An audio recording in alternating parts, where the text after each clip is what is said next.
안녕하세요. 빠르게 가는 조기자 조영규입니다. 발인이분들 처음에 입문할 때 보면 뭐 이런저런 이야기 많이 들어보셨죠? 뭐 단기통은 진동이 크고 경운기 같다. 2기통은 고동감이 좋고 감성이 있다.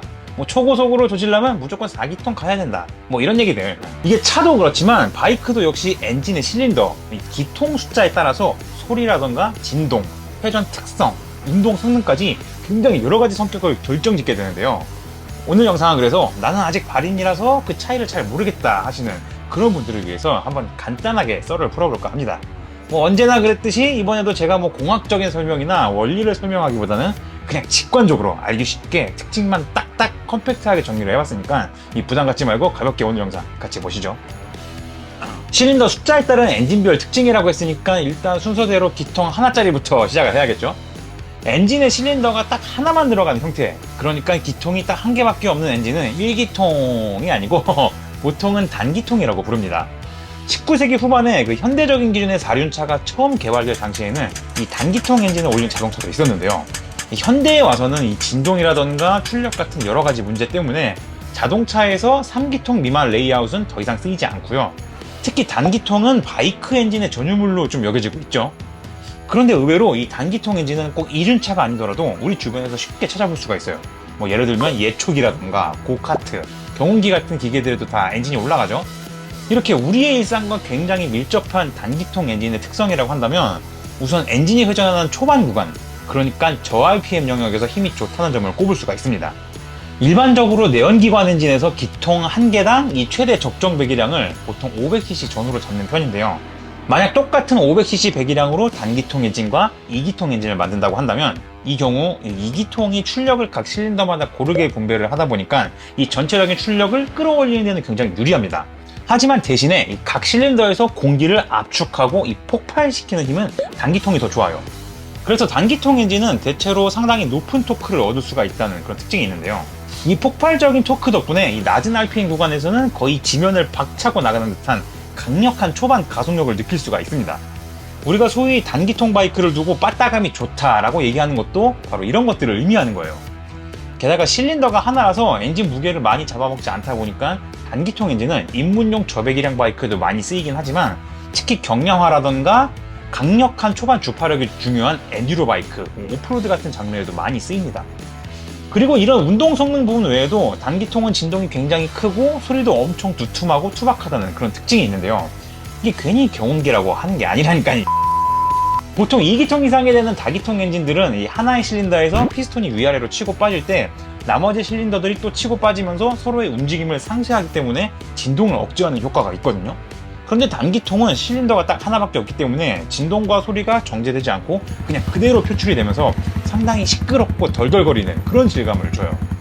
다만 이 부분 같은 경우는 이 단기통의 장점이면서도 동시에 단점이기도 합니다.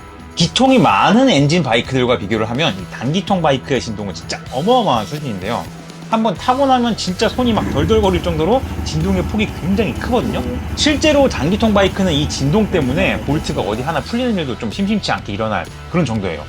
다만 특유의 이 볼드한 진동을 박진감, 고동감 같은 매력적인 요소로 느끼는 매니아들도 굉장히 많기 때문에 뭐 그런 분들한테는 장점이 된다고 할 수 있겠죠. 아무튼 이런 두툼한 진동이라던가 투박하고 감성적인 배기음 측면을 대표하는 단기통 바이크들은 로얄 엔필드의 클래식 시리즈라던가 야마하 SR400 같은 바이크들을 꼽을 수가 있을 것 같고요. 그리고 실린더당 적정 배기량을 넘어서 한 600cc나 막 700cc 수준으로 굉장히 높은 배기량으로 구성된 단기통 엔진을 단 바이크들을 좀 빅싱글이라고도 표현을 하는데요. 허스크바나의 슈퍼모토 701이라던가 엔듀로 701 같은 바이크, 그리고 또 KTM의 690 시리즈가 바로 이 빅싱글 엔진의 정수를 보여주는 그런 바이크들이라고 볼 수 있어요. 근데 얘네들 뭐 어차피 뭐 회사도 갖고 엔진도 똑같은 거 갖다 쓰는데 뭐 이놈이나 저놈이나 뭐 도찐 개찐이. 다음은 2기통입니다. 2기통의 레이아웃은 현재 4륜차에서는 거의 다 사라진 그런 형태인데요. 그나마 최근까지 2기통을 사용했던 자동차로는 피아트 500 트윈에어 같은 약간 변태 취향의 차가 있었죠. 반면에 모터사이클에서는 이 2기통 구성이 가장 대중적이면서도 널리 쓰이는 그런 방식이에요. 뭐랄까, 이 자동차 업계에서 4기통 엔진이 갖는 대중적인 역할을 2륜차로 치환을 하게 되면 2기통 엔진이 거의 비슷한 롤을 갖고 있지 않나 싶은데요. 아무튼 이 2기통은 실린더와 피스톤이 두 개씩 있기 때문에 여기서부터는 기통을 어떤 방향, 어떤 각도를 배치하느냐에 따라서 이 특성이 극과 극으로 나뉜다는 또 하나의 기준점이 생깁니다. 일단 간단하게 구분을 하자면요. 할리 데이비슨이라던가 인디언에서 주로 쓰는 V자 형태가 있고요. 스즈키의 몇몇 모델이라던가 두카티에서는 이 V자 형태에서 각도를 90도 수준까지 더 벌려서 쓰는 L자 모양으로 배치하는 그런 방식을 쓰고 있어요. 그리고 BMW는 실린더를 좌우로 완전히 눕혀서 배치하는 수평대항형, 소위 박서 엔진을 브랜드의 상징처럼 가져가고 있고요. 다만 일반적인 바이크에 주로 쓰이는 형태는 직렬형 배치가 가장 많은 편인데요. 어쨌든 이 2기통 엔진의 배치 형태에 대해서는 뭐 제가 기계적인 원리라던가 공학적인 특징을 설명하기에는 일단 제가 개뻑킹 문과생 출신이기도 하고 어쨌든 그런 것까지 다 이야기하면 영상이 너무 길어지기 때문에 그냥 간단한 특징 정도만 짚고 넘어갈게요. 우선 V형 2기통 같은 경우는 특히 각도가 좁으면 좁을수록 진동이 커지고 특유의 고동감을 얻을 수가 있다는 그런 특징이 있습니다. 수평대항형 배치 엔진 같은 경우는 차체의 무게중심을 확 낮출 수가 있어서 굉장히 안정적인 주행감을 확보할 수가 있고요. 직렬형 배치 엔진은 이 단가 상승을 최대한 억제할 수 있으면서도 동시에 높은 출력과 컴팩트한 사이즈에서 오는 공간 활용성까지 이 전반적인 효율성 측면에서 가장 우수한 방식이라서 일반적으로 가장 많이 쓰이고 있는 그런 형태가 됩니다. 일단 이 2기통 엔진이 이륜차에서 대중적으로 쓰이고 있는 이유가 있어요. 바로 출력과 토크 사이에서 밸런스를 잡기가 상당히 좋고 이 제작자의 의도에 따라서 굉장히 다양한 스타일로 자유롭게 세팅을 할 수 있다는 그런 장점을 꼽을 수가 있어요. 앞에서 제가 실린더당 적정 배기량을 500cc 전후로 본다고 했잖아요. 그런데 그거는 단기통에서 이제 진동이라던가 실제 일상주행에서 허용할 수 있는 현실적인 문제들 때문에 설정이 된 거라고 보시면 되고요. 한 2기통 정도만 돼도 이 적용할 수 있는 배기량당 가용 범위가 굉장히 넓어집니다. 이 아큐라 125 같은 엔트리급에도 쓸 수가 있고 반면에 발칸 2000 같은 차량처럼 이 실린더당 배기량이 아예 그냥 1리터를 넘겨버리는 이런 말도 안 되는 사이즈로도 만들 수가 있거든요. 이렇게 2기통은 배기량 세팅의 폭이 좀 커지고 배치 형태도 다양하게 설정을 할 수가 있다 보니까 할리나 인디언처럼 고동감을 대폭 키우고 넉넉한 배기량을 기반으로 해서 좀 느긋하게 토크 위주의 바이크를 만들 수가 있고요. 반면에 일제 4사에서 만드는 수많은 바이크들이라던가 KTM 890 듀크처럼 100마력을 훌쩍 넘기는 이런 고출력 스포츠 타입으로도 얼마든지 세팅을 할 수가 있어요. 이렇게 다양한 범용성이 2기통의 가장 큰 매력이라고 볼 수 있는데요. 다만 기본적으로는 진동 같은 부분에서는 3기통이나 4기통과 비교했을 때 2기통 특유의 강한 진동이 조금 있는 편입니다. 그래도 빅싱글 단기통과 비교를 하면 어느 정도 준수한 편이고요.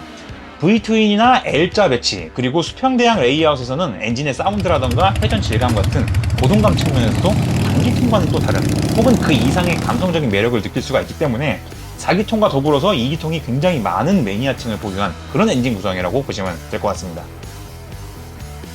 다음은 3기통입니다. 사실 4륜차에 있어서는 이 3기통 구성이 굉장히 대중화되는 그런 분위기에 있거든요.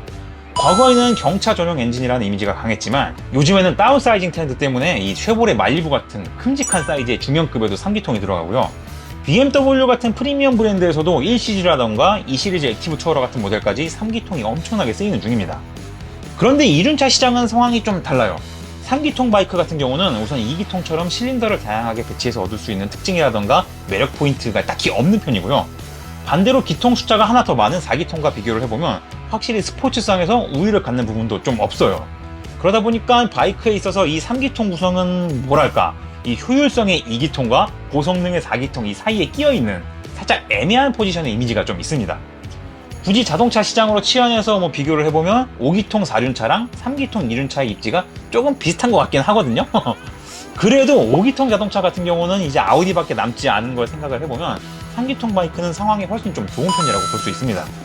비록 3기통이 모터사이클 업계에서 대중적인 포맷은 아닌데 그래도 이걸 시그니처처럼 사용하는 몇몇 브랜드의 특정 모델들이 이 매니아층에서는 굉장히 사랑을 받고 있거든요. 가장 대표적인 브랜드는 역시 트라이언프가 있죠. 트라이언프는 사실 특정 모델들 정도가 아니라 3기통 엔진이 이 브랜드의 상징이라고 할 정도로 굉장히 폭넓게 쓰이고 있습니다. 트라이던트 660 같은 굉장히 컴팩트한 사이즈의 미들급 네이키드에도 쓰이고 반면에 양산차 최대 배기량인 2.5리터급의 로켓3 같은 2륜차에도 3기통 엔진이 올라가요. 그리고 야마하도 3기통 엔진을 굉장히 잘 쓰는 브랜드인데요. 이 특유의 토크감을 살린 이 크로스플레인 3 엔진을 활용해서 MT09라던가 XSR900, 나이켄 같은 이 굉장히 독특하고 매력적인 바이크들을 많이 만들었습니다. 어쨌든 약간은 비주류라고 할 수 있는 이 3기통 엔진의 특징이라고 한다면 그래도 엔진의 회전 질감이라던가 배기 사운드 측면에서는 약간 4기통에 좀 더 가까운 그런 감각을 준다는 점이에요. 스로틀을 한번 감아보면 이 2기통의 두두두두 하는 그런 소리보다는 그래도 4기통처럼 약간 방방방방 거리는 그런 소리에 좀 더 가까운 편인데요. 물론 자세히 들어보면 그래도 4기통보다는 살짝 카랑카랑하면서 약간 툴툴거리는 그런 질감이 느껴지긴 합니다. 아 근데 이거 제가 입도박으로 표현을 하려니까 좀 짜치긴 한데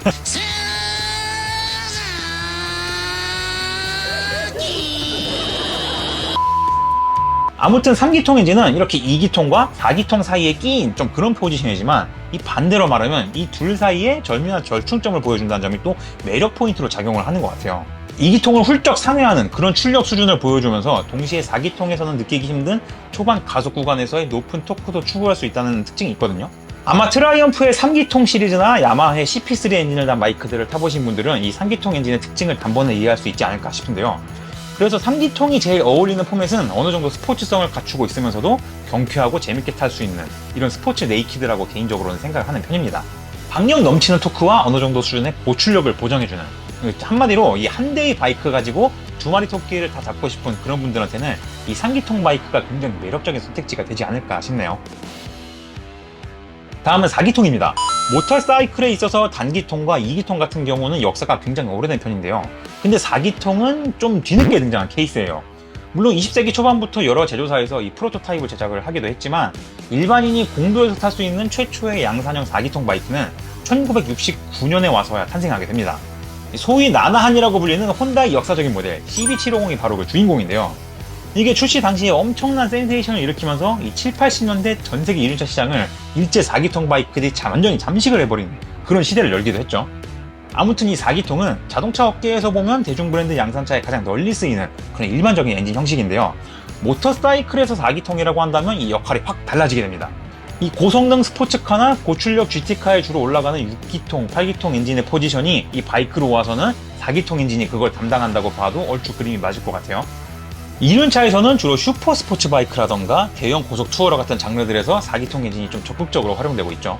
우선 4기통 엔진은 고회전 영역으로 갈수록 이 피크 파워를 최대치로 끌어쓸 수가 있는, 그러니까 고출력과 고성능을 발휘할 수 있는 그런 포맷이라는 점이 가장 큰 특징이라고 할 수 있을 것 같아요. 4개의 기통이 연속적으로 움직이면서 되게 쉴 새 없이 출력을 실어주기 때문에 우선 높은 속도를 뽑아내기가 수월합니다. 게다가 이렇게 만들어진 높은 속도를 꾸준하게 유지하는 이런 항속 능력 측면에서도 상당히 좋은 편이고요. 또 한 가지 특징이자 장점이라고 한다면 4개의 실린더가 촘촘하게 서로의 움직임을 상쇄하기 때문에 이 진동 측면에서도 억제 효과가 큽니다. 단기통이나 2기통처럼 좀 굵직하고 불쾌한 진동은 진짜 거의 없다고 보시면 되는데요. 대신에 단기통이나 2기통 바이크처럼 초반 스타트하는 이 저회전 영역에서 지면을 박차고 나가는 듯한 강한 토크감을 확보하기는 좀 힘들고요. 어느 정도 회전수를 좀 끌어올려줘야 힘을 제대로 발휘한다는 그런 포인트가 있습니다. 한편 배치 방식 같은 경우는 크게 직렬 형태와 V 형태가 주로 쓰이는 편인데요. 직렬 4기통은 이 다방면에서 효율적인 무난한 타입이고요. V형 4기통은 엔진의 사이즈, 폭을 최대한 좁혀서 이 성능적인 부분을 조금 더 추가할 수 있는 그런 형태라고 보시면 될 것 같습니다. 그리고 제가 꾸준히 말했던 실린더당 적정 배기량 기준이 있다 보니까 이 4기통은 거의 대부분 리터급 이상에서 활용되는 그런 엔진 구성이기도 해요. 물론 CB400 같은 쿼터급 4기통도 있었고 이 R6 같은 바이크가 미들급에서 4기통 엔진의 정수를 보여주기도 하는데요. 이 문제는 이 요즘 시대 상황이 갈수록 환경 규제가 엄격해지고 있기 때문에 이제 이런 식의 저배기량 4기통 구성은 앞으로 점점 더 만나기 힘들어질 거라는 점입니다. 그러니까 여러분 지금 탈 수 있을 때 최대한 존나게 잘 타주세요. 다음은 이륜차에서 일반적으로 볼 수 있는 가장 최종적인 실린더 구성 6기통입니다. 사실 특별히 설명할 게 많지는 않은데 현 시점에서 실린더 6개짜리 레이아웃으로 나오는 이륜차는 딱 정해져 있어요. 바로 혼다의 골드윙 시리즈 그리고 BMW의 K1600 시리즈 이 두 가지라고 볼 수 있고요. 골드윙은 수평대항 배치, K1600은 직렬형 배치로 이 명확한 차이점을 갖고 있습니다.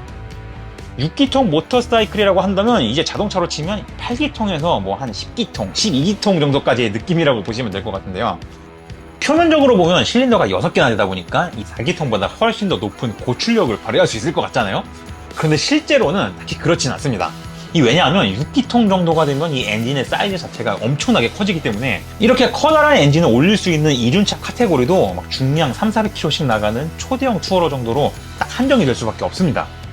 물론 6기통 엔진이 스펙상으로 보면 얼마든지 높은 출력을 낼 수는 있는데 이륜차건 4륜차건 이 차량의 스포츠성이라는 부분은 출력만큼이나 중요한 게 또 컴팩트한 사이즈와 가벼운 공차 중량, 즉 경량화에 있거든요.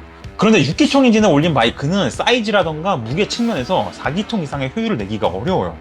그러다 보니까 6기통 바이크의 역할은 뭐 커다란 차체와 대배기량, 그리고 고중량에서 오는 편안하고 안정적인 고속 크루징에 좀 초점이 맞춰져 있는 편입니다. 6기통 엔진을 올린 이륜차의 특징이라고 한다면 그래도 4기통보다는 훨씬 더 매끄럽고 부드러운 회전 질감을 보여주는 편이라고 볼 수 있는데요. 굉장히 우렁차면서도 부드럽고 실키한 그런 엔진의 질감을 느낄 수 있습니다. 뭐 아무튼 정리를 하자면 이륜차의 6기통은 굉장히 부드럽고 지방질 넘치는 돼지다. 이런가 괜히 또 삼겹살 먹고 싶네. 일단 이 정도로 정리를 해볼게요. 사실 8기통 이륜차도 있긴 있습니다. 이 보스호스라는 미국 브랜드에서 8기통 바이크를 만들기도 했고요. 최근에는 중국 장성기차에서 2000cc 배기량의 8기통 수평대항 엔진을 올린 MC01이라는 바이크를 공개하기도 했거든요. 그런데 얘네들은 뭐 여기서 자세하게 이야기할 수 있는 그런 차량들은 아닌 것 같아서 그냥 간단하게 이렇게 언급만 하고 넘어가도록 할게요. 아무튼 오늘 영상 재밌게 보셨다면 구독과 좋아요 해주시고 공유도 많이 해주시면 감사드리겠습니다. 지금까지 빠르게 가는 조기자 조영규였습니다. 감사합니다.